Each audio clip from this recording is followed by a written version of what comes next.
et nous saluons tous les habitants de Douala qui vivent, n'est-ce pas, une situation très dramatique. Très dramatique, pourquoi? Parce que pas d'énergie, pas de l'eau. Je suis à presque un mois sans eau dans mon quartier. Un mois? Un mois. Sans eau, oui, sans eau. Sans eau, je suis obligé de démarrer la voiture pour aller chercher l'eau dans des forages dans certaines entreprises qui sont un peu loin de chez moi. Donc nous interpellons, n'est-ce pas, les autorités de voir, n'est-ce pas, ce problème-là, parce que ça devient, et ça commence à jaser. Et nous avons suivi un communiqué du ministre de l'eau et de l'énergie qui justifiait les délestages. Les conditions météorologiques. Allons voir. À quoi a servi tous les investissements, n'est-ce pas, dans le domaine énergétique au Cameroun, c'est-à-dire la mise en place de tous ces barrages hydroélectriques que nous avons eu le bonheur qu'on nous a annoncé en grande pompe, que ça va résoudre les problèmes énergétiques du Cameroun.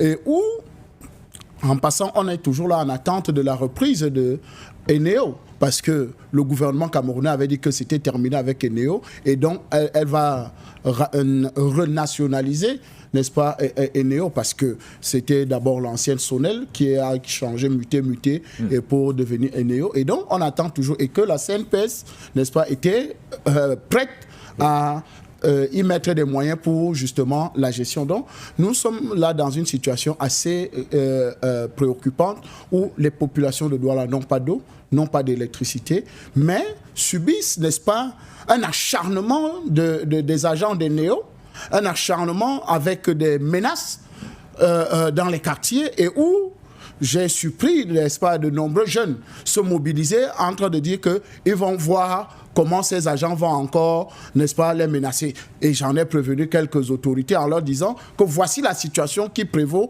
dans nos quartiers, parce qu'on ne peut pas acculer les gens en matière, ils n'ont pas d'énergie, ils vivent presque dans le noir, et les agents des Néo sont encore là pour mettre la pression avec, n'est-ce pas, des coupures fantaisistes et tout le reste là. Donc, véritablement, quelque chose puisse être fait, que les gens qui dirigent ce pays se tournent vraiment sur, n'est-ce pas, sur ce cas, sur ce dossier extrêmement important, c'est-à-dire l'eau et l'électricité dans notre pays. Merci à vous, DP.